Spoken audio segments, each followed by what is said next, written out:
पण यहुदी रीतीनुसार किंवा इस्रायलच्या धर्मशास्त्रानुसार पापाची क्षमा कोण देऊ शकतं? फक्त देव. फक्त देव पापाची क्षमा करू शकतो. आता मी जर एखाद्याला म्हटलो, कोण हा कुमार, तुझ्या पापाची क्षमा मी केली आहे, घरी जा. कुमार काय म्हणेल? पाळक साहेब डोक्यावर पडले, पाळक साहेबाच्या समोर बसणं नको. आता ते देव झाले. आता ते काय म्हणायला लागले? कुमार, मी तुझ्या पापाची क्षमा केली. मी पापाची क्षमा करू शकत नाही, मी देव नाही, मी माणूस आहे. मग या ठिकाणी फक्त देवच पापाची क्षमा करू शकतो आणि देवालाच तो अधिकार आहे की देव पापाची क्षमा करतो.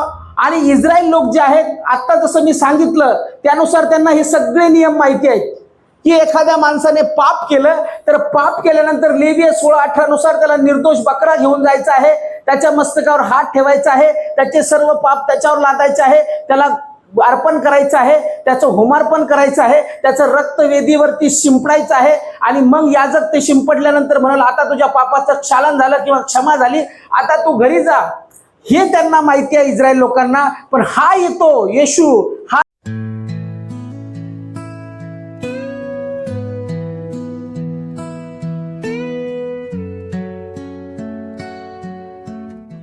पापाची क्षमा करायला.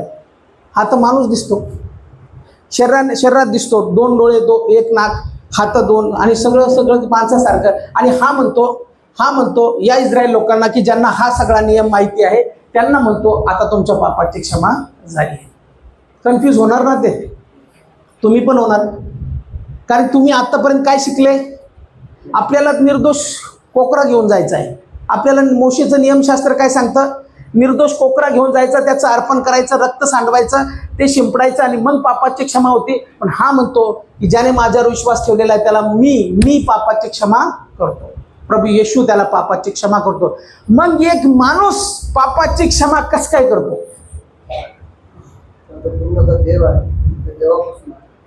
सांगा आता. एक माणूस, हा येशू माणूस होता ना, शरीरात दिसत होता ना, येशू अदृश्य नव्हता ना, देव आत्मा आहे, आत्म्यासारखा अदृश्य येत नव्हता, अदृश्य होत नव्हता. तो एका ठिकाणी एकदाच राहायचा, इथं असल्यावर इथंच असायचा, तिथं असल्यानंतर तिथंच असा. देवाचं अस्तित्व तसं नाही, तो सार्वभौम आहे, सार्वकालिक आहे, सर्वीकडे असतो एकदाच. पण येशू ज्यावेळेस जगात आला त्यावेळेस तो बेथानीमध्ये होता, तर बेथानीमध्येच होता. लाजर मरण पावला त्यावेळेस असा अदृश्य होऊन लगेच तिकडे गेला नाही, तिथंच होता. आणखी 4 दिवस तिथंच राहिला आणि मग नंतर तो तिथं प्रवास केला आणि मग येशू तिथं गेला. म्हणजे माणूस होता. मग एक माणूस मनुष्याच्या पापाची क्षमा कसं काय करू शकतो? Praise the Lord. हे मला ऐकायचंय. तुम्ही पवित्र शास्त्रामध्ये वाचन करा, काय सांगितलेलं त्या ठिकाणी.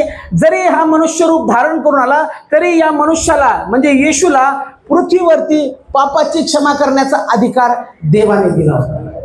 हालेलुया. म्हणजे पापाची क्षमा करण्याचा अधिकार कोणी दिला? कोणाला दिला? मग आता आपल्या पापाची क्षमा कोण करू शकतो? म्हणून आपण ज्यावेळेस येशूच्या नावात प्रार्थना करतो आणि कबूल करतो, येशूचं रक्त माझ्या शरीरावर आहे, त्यावेळेस काय होतं? लगेच आमच्या पापाची क्षमा होते. कोणाचं रक्त शुद्ध करतं? दुसरं कोणाचं रक्त चालतं का? माझं रक्त चालेल? ब्रदर गणेशचं रक्त चालेल? कोणाचंच रक्त चालणार नाही. फक्त रक्त चालेल एकच रक्त, जे पवित्र रक्त आहे, ते प्रभू येशू ख्रिस्ताचं रक्त आहे. हालेलुया. जोरदार वाजवत आहे येशूचं रक्त. मग येशूचं रक्तच सर्व पापापासून शुद्ध करतं. मग आपण प्रार्थना करतो त्यावेळेस पवित्र शास्त्र आम्हाला सांगतं की देवाने येशूला सर्व अधिकार दिला. इस्रायल लोकांना ते समजत नाही, म्हणून तो म्हणतो मी स्वकीयांकडे आलो पण त्यांनीच मला ओळखलं नाही.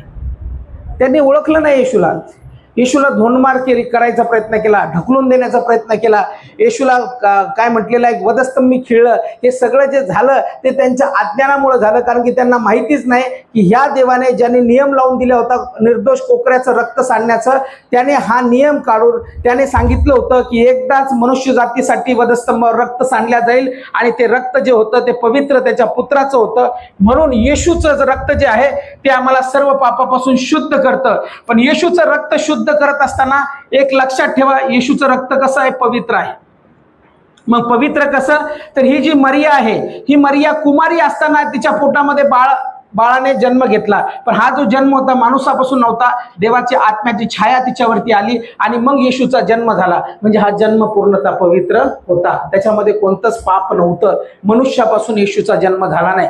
म्हणजे येशूचा जन्म जो झाला तो देवाच्या आत्म्यापासून झाला आणि मग तो जे जीवन जगला ते पवित्रतेचं जीवन जगला. म्हणून निर्दोष असा गोराच वदल्या जायचा, निर्दोष असा गोराच वदल्या जायचा, निर्दोष असा कोकरूच वदल्या जायचा. तर निर्दोष येशू होता, त्याच्या ठाई कोणता दोष नव्हता. हे लक्षात घेतलं पाहिजे. येशूचंच रक्त का पापापासून शुद्ध करतं? कारण की येशूचा जन्म मूळतः पवित्र आहे, येशूचं जीवन पवित्र आहे, येशू पूर्णतः निर्दोष आहे. म्हणजे येशूने जे पण कार्य या पृथ्वीवर केलं ते पवित्रतेचं कार्य केलं. येशू जो या जगात आला तो पूर्णतः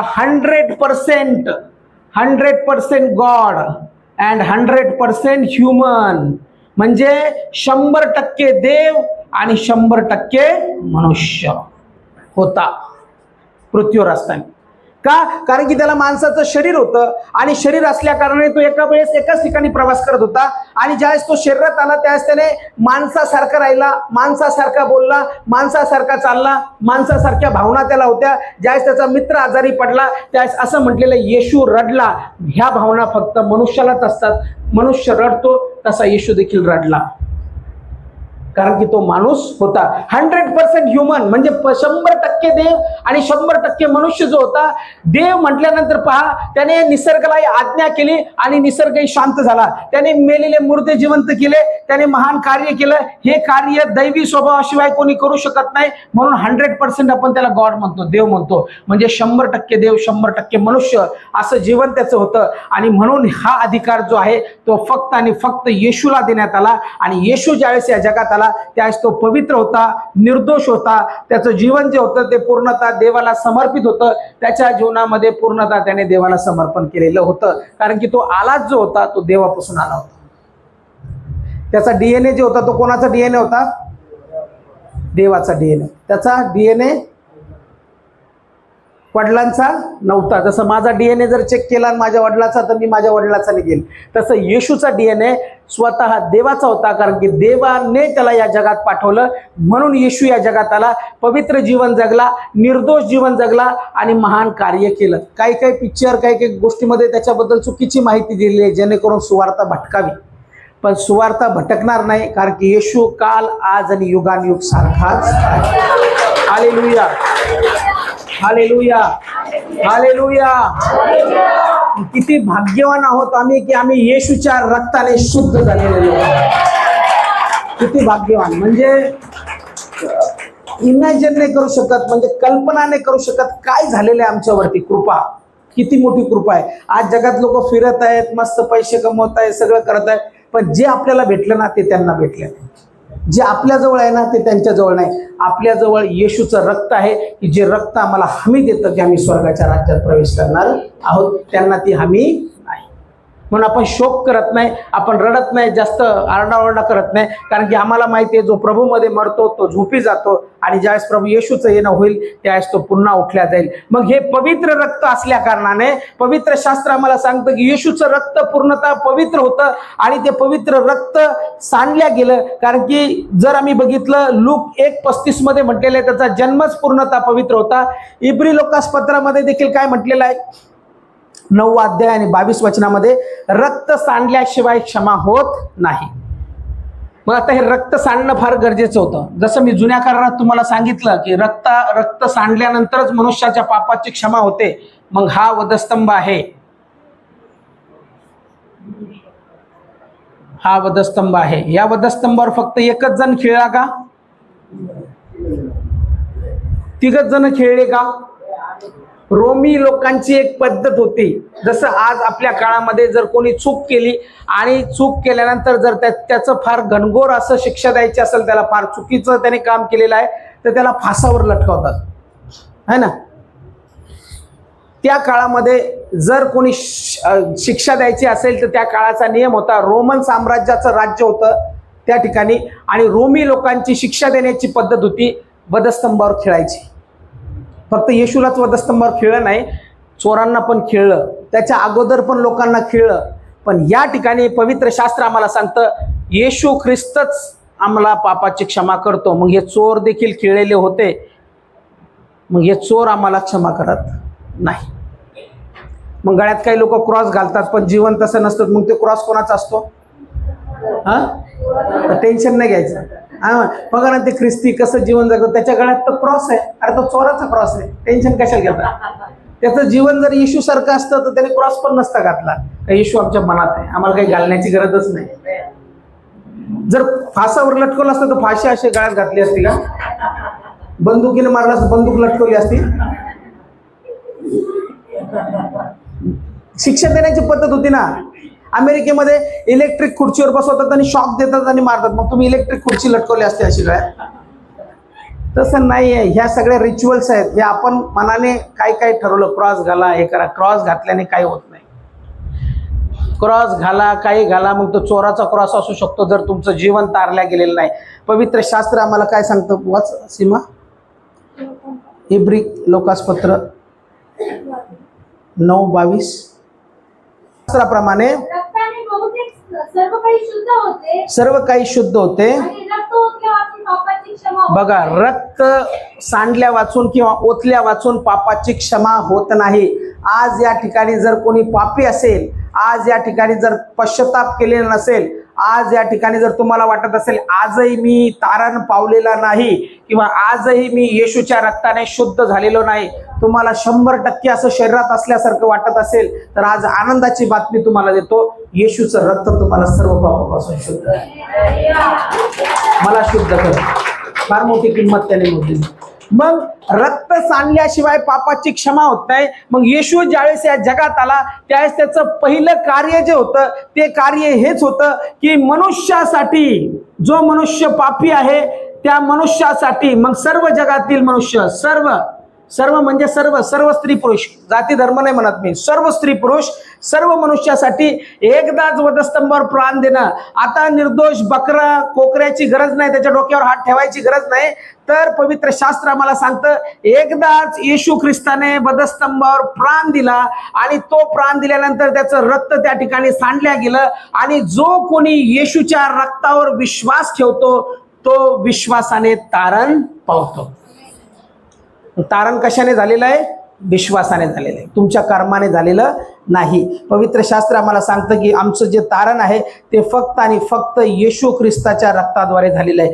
रोम 5:8 मध्ये म्हणलेलं आहे, आम्ही पापी असतानाच येशू आमच्यासाठी वधस्तंभावर मरण पावला. म्हणजे आम्ही पापी होतो, आम्ही पापात होतो आणि पापी असतानाच आम्ही वधस्तंभावर या ठिकाणी येशू जो मरण पावला त्या येशूच्या सांडलेल्या रक्ताने, आम्ही पापी असताना आमच्यासाठी येशूने रक्त सांडलं आणि त्या रक्ताद्वारे आमच्या पापाची क्षमा झाली आहे. म्हणून आपण ज्यावेळेस प्रार्थना करतो त्यावेळेस म्हणतो येशूचं रक्त मला सर्व पापापासून शुद्ध करो.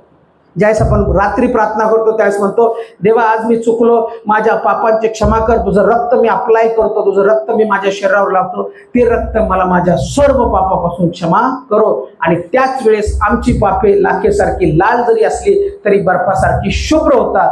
म्हणजे याचा अर्थ हा नाही की आम्ही पापाची क्षमा मिळते म्हणून पाप करतच राहावा, कृपा वाढावी म्हणून आपण पापातच राहावं काय, म्हणून तसं नाही. म्हणून पवित्र शास्त्र सांगतं येशू एकदाच आमच्यासाठी मनुष्य रूप धारण करून आला. देवाचा पुत्र तो होता, त्याचं रक्त पवित्र होतं, निर्दोष होतं. निर्दोष कोरा जुन्या करारामध्ये निर्दोष बकरा अर्पल्या जायचा, पण एकदाच निर्दोष असा कोकरा येशू ख्रिस्त आमच्यासाठी वधस्तंभावर अर्पण केला गेला आणि त्याचं रक्त त्या ठिकाणी सांडल्या गेलं. म्हणून त्या रक्तामध्ये जीवन आहे आणि जो कोणी हे जीवन स्वीकारतो त्याला सार्वकालिक जीवन प्राप्त होतं. Hallelujah, hallelujah. पहिले पेत्र 1:18 आणि 19 वचन. पहिले पेत्र 1:18 व 19 वचन वाचा.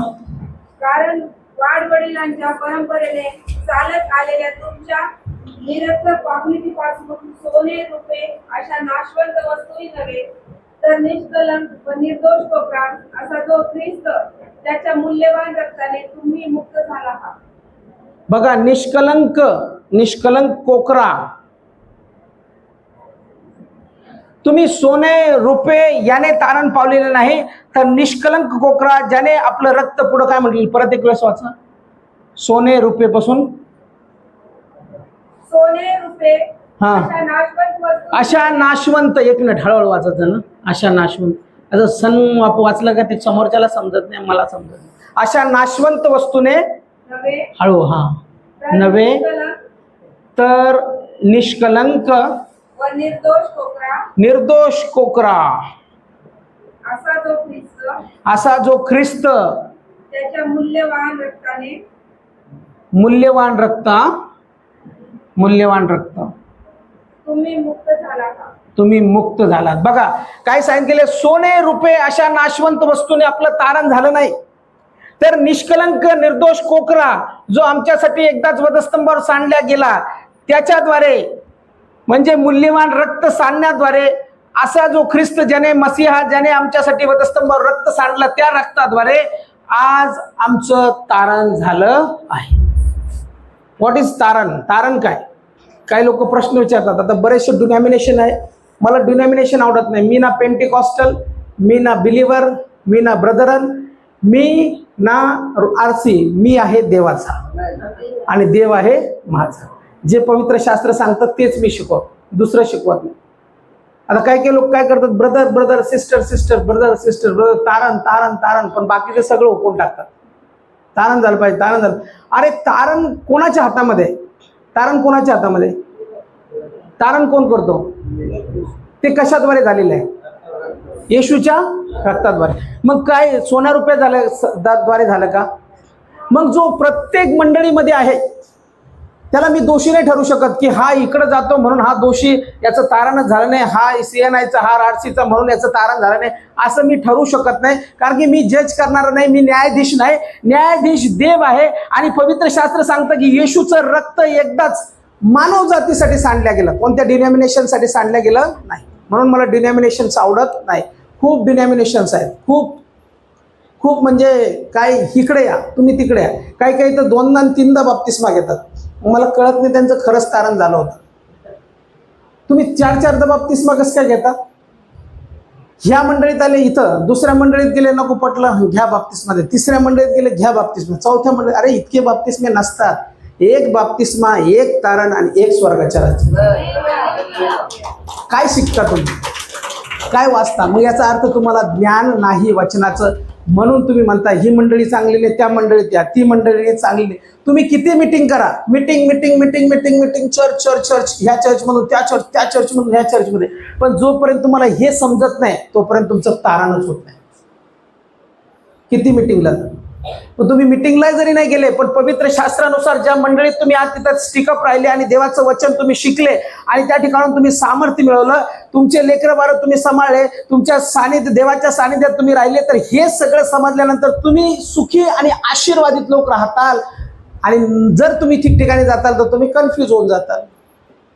मग कोणाला नाव ठेवताल तुम्ही?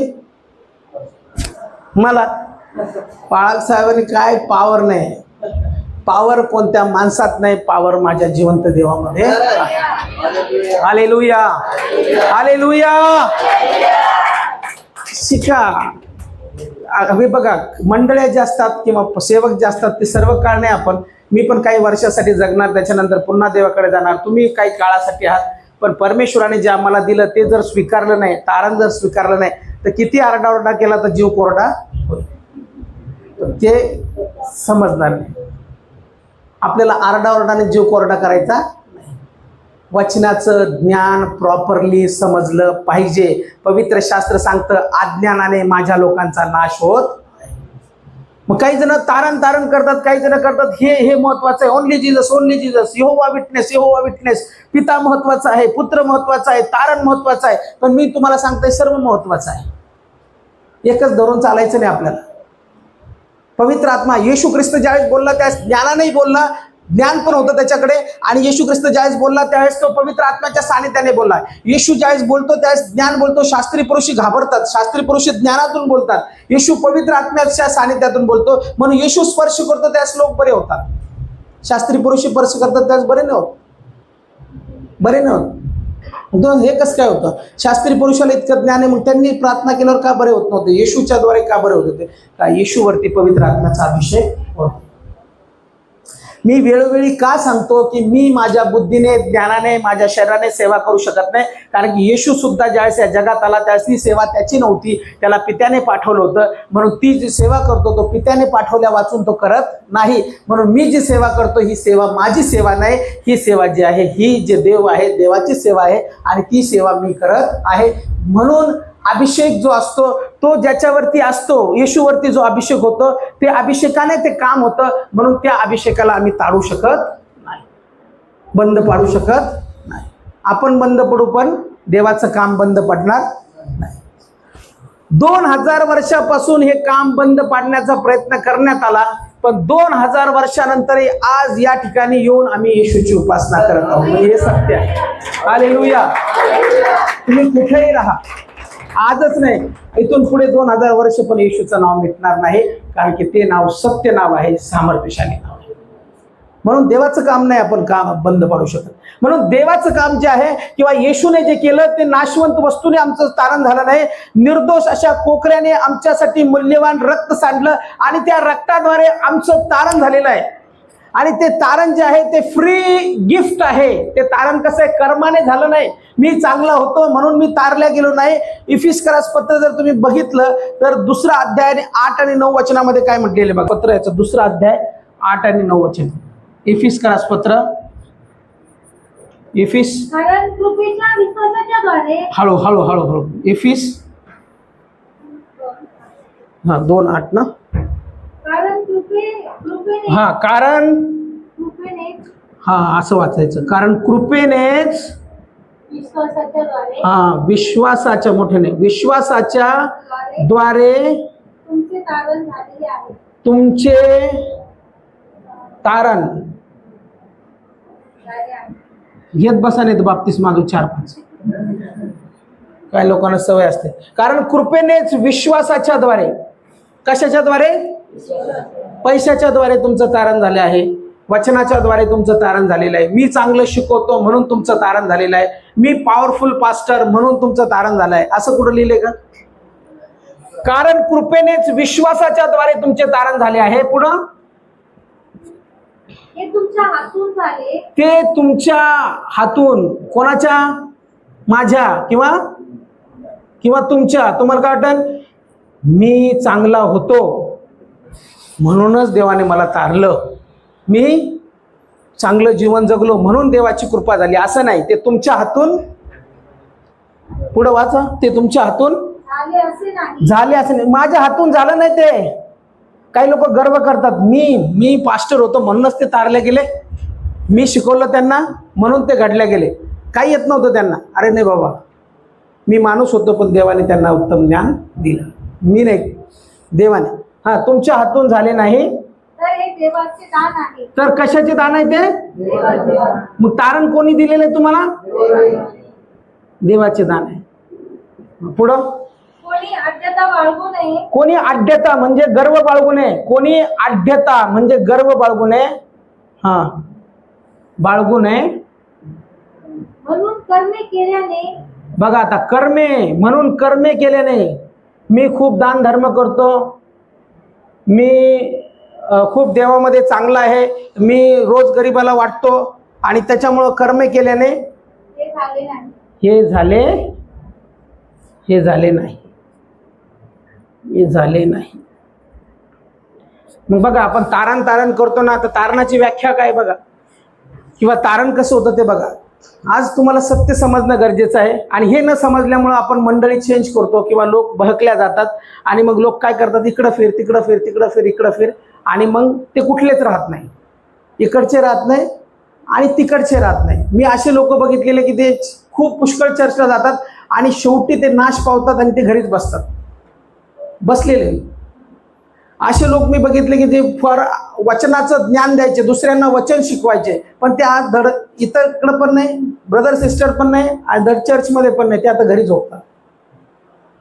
का झालं हे सगळं? कारण की त्यांना वचनच समजलं नाही. वचन समजलं नाही. वचन न समजल्यामुळे शरीर प्रबळ झालं, गर्व आला, मी आहे तर कोणी नाही, संपलं.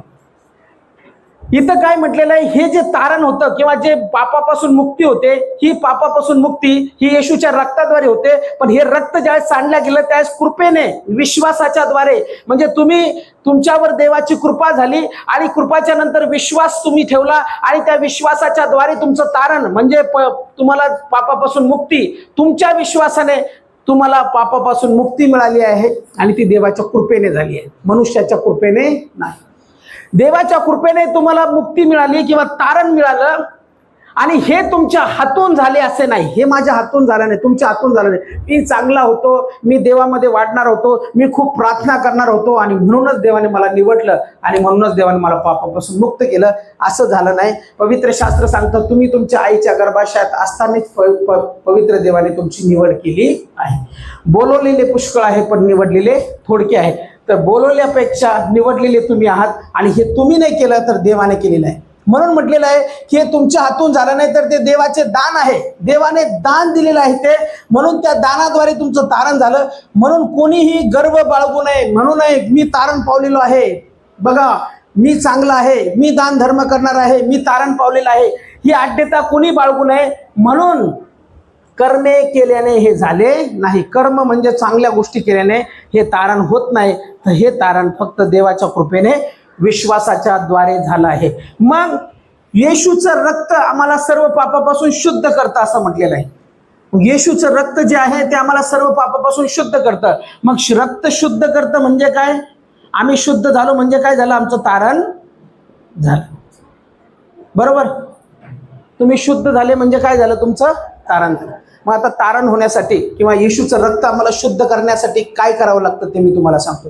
रोमकरासपत्राचा 10वा अध्याय 9 आणि 10 वचन. रोमकरासपत्र याचा 10वा अध्याय 9 व 10 वचन वाचा. की येशू प्रभू आहे, की येशू प्रभू आहे असे जर तू आपल्या मुखाने कबूल करशील, असे जर तू आपल्या मुखाने कबूल करशील आणि देवाने त्याला मेलेल्यातून उठविले, आणि देवाने त्याला मेलेल्यातून उठवले, असा आपल्या अंतकरणात विश्वास ठेवशील, तर तुझे तारण होईल. तर तुझे तारण होईल. काय अवघड गोष्ट आहे बरं? काय तारण? तारण दुसरं तिसरं काय नसून तारण ज्यावेळेस आम्ही येशू ख्रिस्ताच्या रक्तावरती विश्वास ठेवतो, जे रक्त निर्दोष आणि पवित्र आहे. मी पापी मनुष्य आहे आणि मी पापी आहे, मी पापात आहे, पण मला पापापासून क्षमा पाहिजे. प्रभू जे झालं ते झालं, मी पापाची क्षमा मागतो. ज्या दिवशी आपण पापाची क्षमा मागतो आणि येशूचं रक्त आम्ही स्वतःच्या शरीरावरती कबूल करतो, त्यावेळेस प्रभू आहे, येशू प्रभू आहे असं मुखाने कबूल करतो, म्हणतो येशू प्रभू आहे आणि मुखाने कबूल करतो आणि तो मरणातून उठला हे अंतकरणात विश्वास ठेवतो, तर तुझे तारण झाले आहे. आमचं तारण विश्वासाने झालंय. म्हणून मनुष्याला पापातून मुक्त करण्यासाठी एकच रक्त काम करतं आणि ते रक्त आहे प्रभू येशू ख्रिस्ताचं रक्त. आणि प्रभू येशू ख्रिस्ताच्या रक्ताशिवाय कोणाचंच रक्त जीवनात कार्य करत नाही.